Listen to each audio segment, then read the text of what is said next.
a gente vai começar falando da Libertadores, tá? Acompanhamos o sorteio agora há pouco, tá? Ao vivo no site da Conmebol, no canal da Conmebol, no YouTube, e observamos ao fim aí do sorteio este desenho que vocês podem acompanhar na tela, tá? Vamos começar, então, maestro, analisando aqui o que é que você achou, o que é que te chama a atenção de maneira geral, qual o seu primeiro olhar sobre esse chaveamento que a gente acompanha aqui na nossa tela. Celso, pela ótica do Fortaleza, ele vai pegar o atual campeão argentino, a ida no Castelão e a volta lá no Fortín, lá em Liniers, o bairro lá do Vélez, o Vélez que é de Buenos Aires. Embora seja o atual campeão argentino, não vem numa boa fase. Não fez um bom apertura 2025. Tem 2 campeonatos argentinos por ano. Nesse ano, né? Que ano passado já foi diferente. Ano passado foi uma Copa da Liga e um campeonato argentino mais extenso, que foi o Vélez ganhou. E esse ano já serão 2 campeonatos iguais, o Apertura e o Clausura. E o Vélez foi mal. Ele vai ter agora eles são muito copeiros, né? Por exemplo, o título da Argentina do ano passado vai fazer o Vélez jogar esse ano 2 Copas nacionais já. Uma contra o Estudiantes e acho que outra contra o Central Córdoba. É muita loucura. Mas, enfim, mostra que é um time que está ali sempre disputando títulos, ou seja, sempre nessa pilha. Mas da parte técnica, a gente estava falando antes de entrar no ar, assim, eu estava dizendo que a análise que a gente faz hoje do Fortaleza precisa ser cuidadosa, porque esses jogos serão em agosto, dias 13 e 20 de agosto. A gente está aqui 2 de junho. Tem um Mundial de Clubes, tem a janela, tem a volta do Brasileiro. Fortaleza hoje está na zona de rebaixamento. Mas daqui a 2 meses, assim, tem tempo para modificar o time, para seguir outro caminho. O próprio Vélez melhorar, porque se fosse o Vélez agora, seria um jogo parelho, mas parelho por baixo. Seria um jogo talvez nivelado mais por baixo pela fase das 2 equipes do que poderia sair embora o Vélez tenha liderado o grupo dele na Libertadores, mas do que poderia sair, eu acho que foi para as oitavas de final um ótimo sorteio e para as quartas de final um sorteio acessível, porque ainda como Peñarol e Racing, veja, pela tradição não é acessível, pela bola talvez. O Racing deu um vareio no Fortaleza na estreia da Libertadores. No jogo da 6ª rodada, ainda que o Racing já tivesse classificado, o jogo já foi mais equilibrado. Então, assim, o sorteio do Fortaleza eu considerei bom. Poderia ter sido muito pior, assim, as opções que tinham, na minha opinião. Mas, pela parte técnica, não tem como dizer agora como todos esses times estarão, porque tem 2 meses para esses jogos acontecerem. Celso, eu acho que um dos pontos fundamentais para a gente debater aqui, e Cássio já trouxe aqui, das opções que o pote 1 oferecia, eu diria que o Fortaleza talvez tenha pego a segunda melhor opção. Ravel, ele me perguntou, quando a gente estava fazendo a transmissão ao vivo, qual o melhor caminho para Fortaleza? Como o sorteio foi muito rápido, eu comecei lendo de cima para baixo e parei no São Paulo. Depois o sorteio já tinha começado e a gente não deu sequência. Mas agora, olhando com calma, eu diria que as melhores opções do pote 1 para o Fortaleza seriam, em ordem, LDU, Vélez e depois São Paulo. Ou seja, o Fortaleza ficou com o que eu consideraria a segunda melhor opção. Mas talvez seja até a primeira. Tá? Talvez seja até a primeira, porque o Vélez ele ficou em primeiro no grupo que talvez tenha sido o grupo de maior fragilidade técnica da Libertadores, tá? Um grupo com Peñarol, um grupo com Olímpia, um grupo mais fraco, né? Sem uma grande equipe brasileira, né? E como o Cássio falou, o Vélez era a grande equipe, não era o cabeça de chave era o Peñarol, mas o Vélez era a grande equipe desse grupo. E é uma equipe que tem problemas na temporada. Então você abre uma porta para o Fortaleza se classificar. E aí Cássio já trouxe o segundo aspecto. Se esse jogo fosse na quarta que vem, o Vélez seria favorito. Mas a LDU seria favorito, São Paulo seria favorito. O Fortaleza atravessa um momento de baixíssima competitividade. o que a gente viu em Fortaleza e Cruzeiro, o que a gente viu em Flamengo e Fortaleza, foram talvez os piores capítulos em termos de postura, tá? De capacidade de enfrentamento do Fortaleza desde a ascensão. Desde essa ascensão e desse já longo período que o Fortaleza vive, tá? Na Série A e tendo grandes resultados internacionais. Mas esse jogo, como o Cássio falou, é em agosto. E o Fortaleza já iniciou o processo de reconstrução do seu elenco. Tá? Para mim, escolhe de forma correta transformar Vojvoda no pilar desse recomeço, que isso é o ponto fundamental. A escolha é: estamos em colapso. Marcelo Paes veio a público e falou: nossa luta esse ano é pela permanência e pronto. É uma declaração muito forte do CEO do clube, de um clube que vem acostumado a lutar por coisas maiores e que nessa temporada a gente imaginou que pelo investimento por tudo lutaria realmente por coisas maiores. Detalhe que está lutando, né? O clima é péssimo, mas está lutando aqui na Libertadores por coisas maiores. Para fins esportivos, esse é a repetição do maior momento da história do Fortaleza. É meio curioso falar isso, mas assim, qual é o teto da história do Fortaleza? É chegar nas oitavas de final da Libertadores. Esse é o teto, é o teto esportivo, com a grande chance agora de igualar o teto do Nordeste, que seria na Libertadores, né? Porque o próprio Fortaleza, o cara pode dizer, pô, o Fortaleza foi vice na Sul-Americana, aí vai entrar aquele velho debate. Vale mais ser o quê? Oitavas? Eu acho que o vice da Sul-Americana é maior do que ser oitavas da Libertadores. É mais nobre. Isso. Mas a gente tá falando aqui da Libertadores, do teto esportivo, da principal competição do continente. Assim, vamos deixar dessa forma, para não cair no debate do que seria mais importante. Até porque eu acho que realmente não teria debate. Na principal competição esportiva, ele iguala o teto.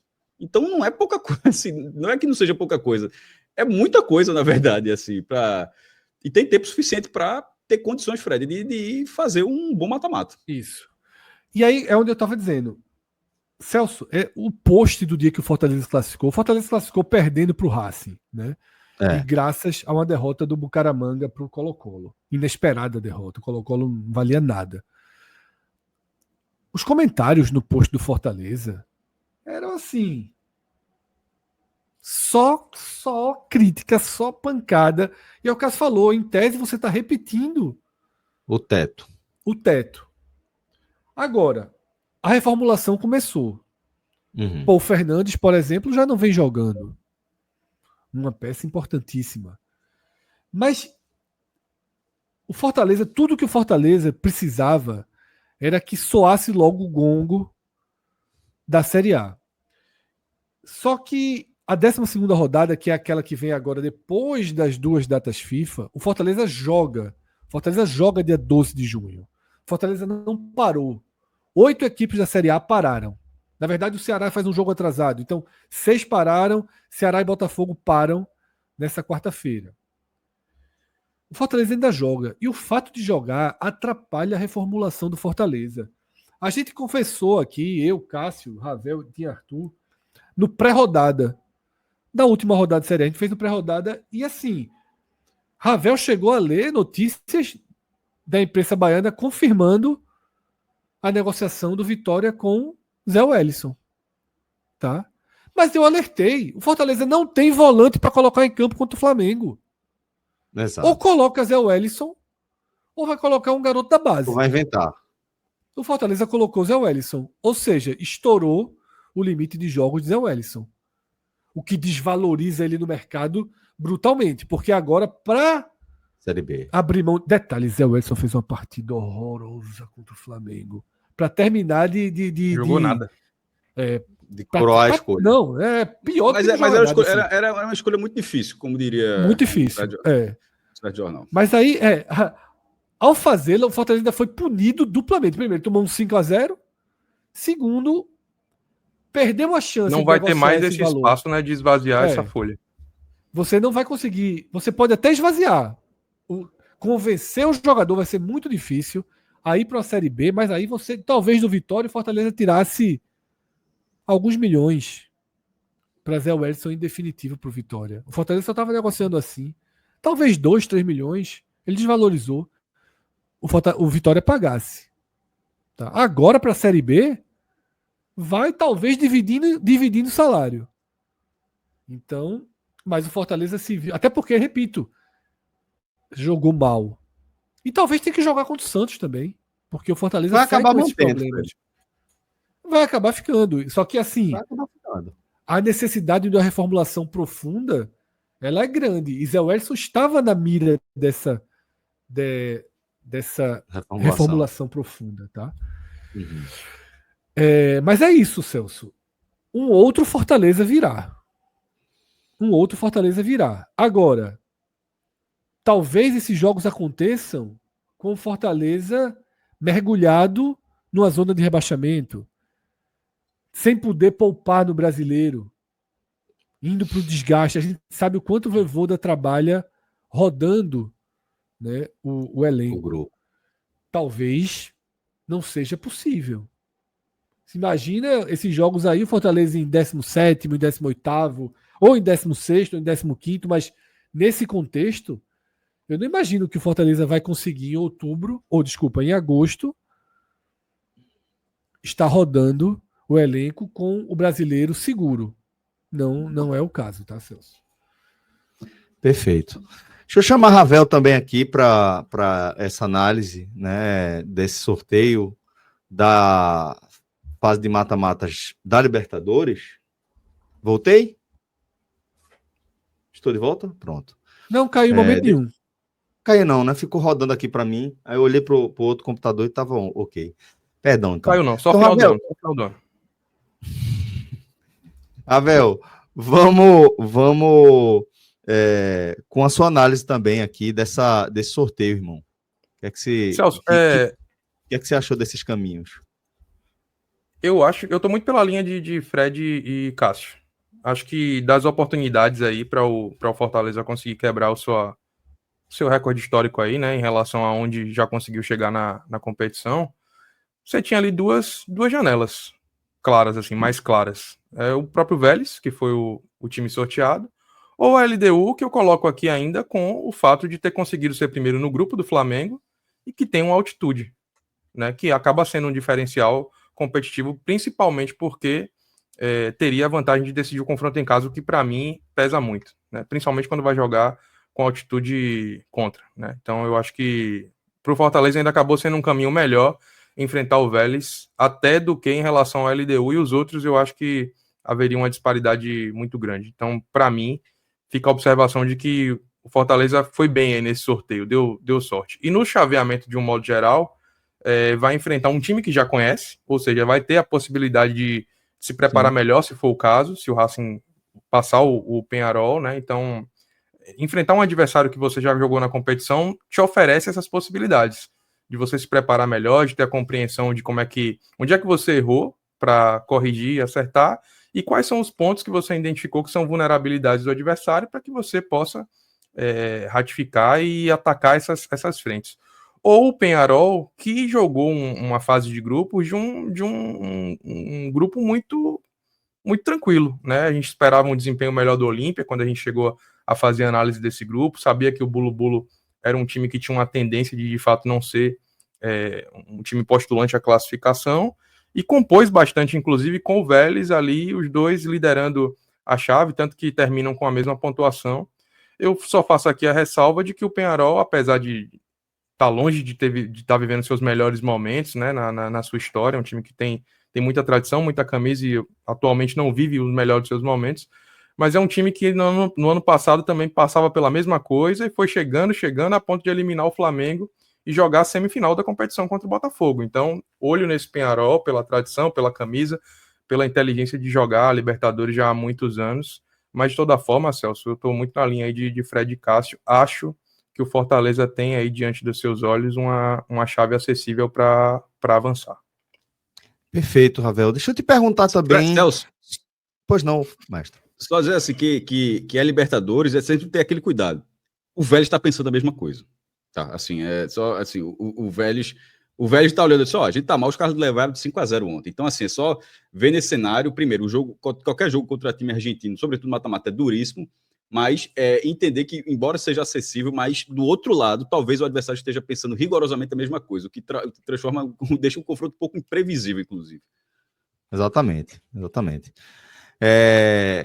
Mas agora, maestro, a gente vai com uma segunda camada dessa nossa camada, é ótimo, uma segunda camada da nossa análise, onde eu queria entender, começando aqui com o Ravel, quem é que se deu bem? O caminho abriu para o Flamengo realmente acaba pintando como favorito a um novo título. O que é que você acha, Ravel?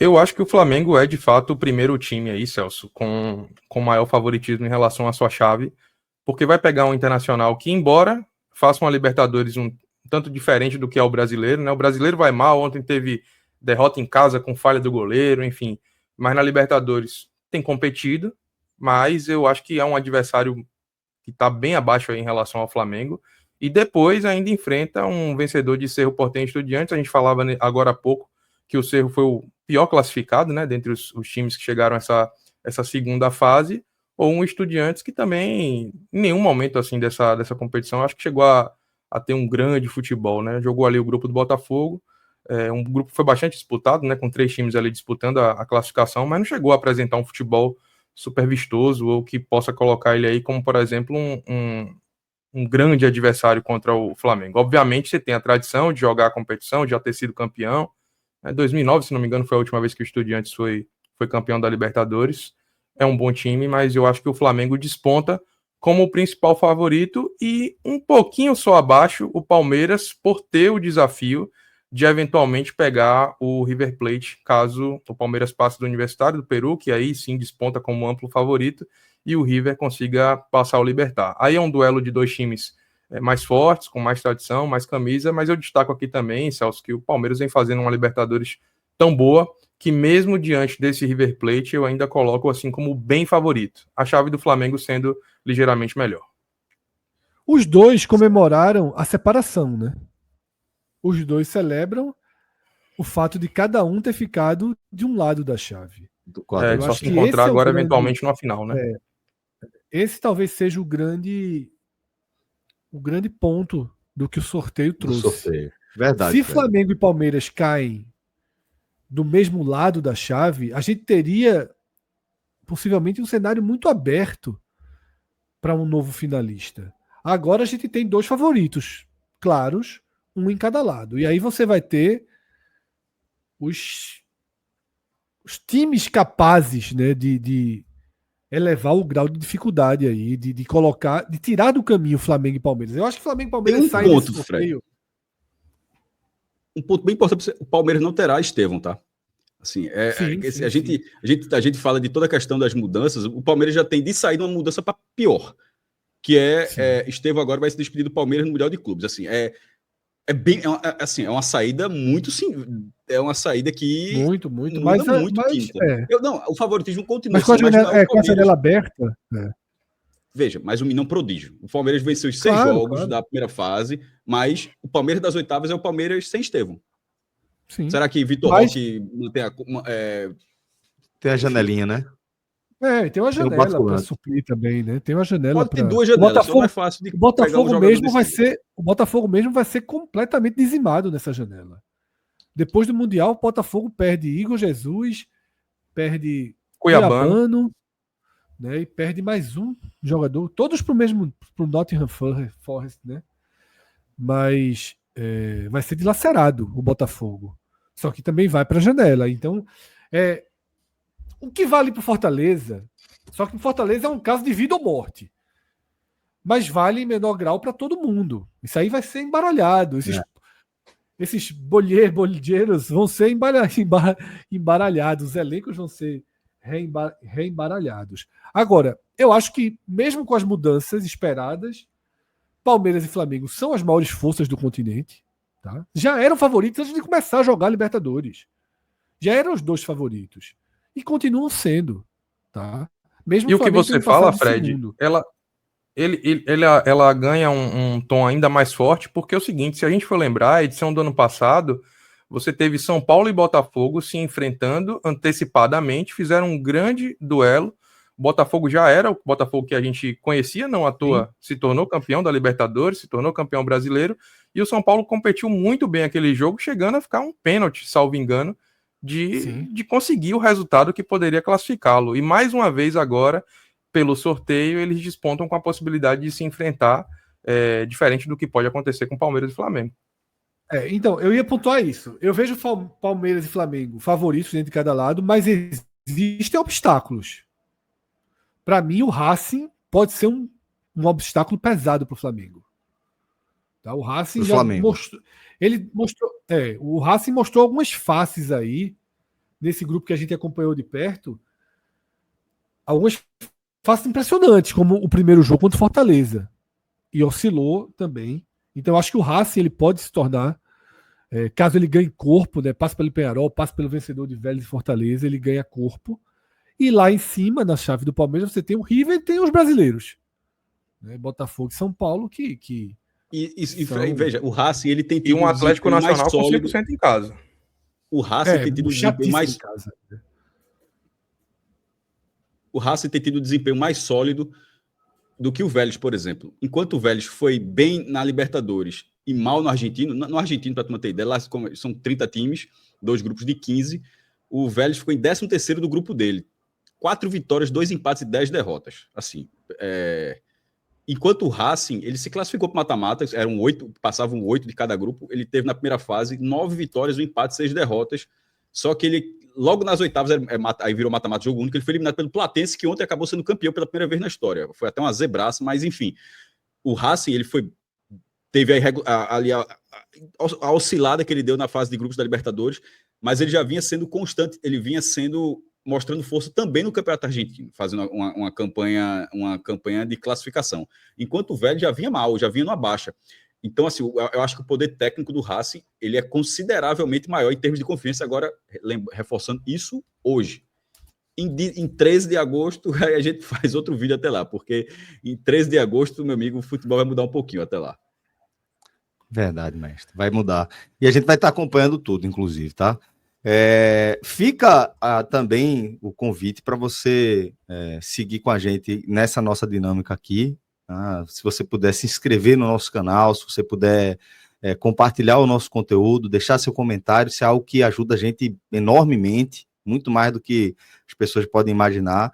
Eu, como consumidor de YouTube também, faço reforço para pessoas que estão acostumadas, inclusive, a consumir nosso conteúdo, a curtir os vídeos que você assistir, a curtir os cortes, porque às vezes a gente acaba passando batido e para a gente faz uma diferença enorme, tá? Então fica o convite aí para você nos acompanhar, o nosso trabalho aqui no YouTube, nas nossas redes sociais, e também para você acompanhar toda a nossa programação.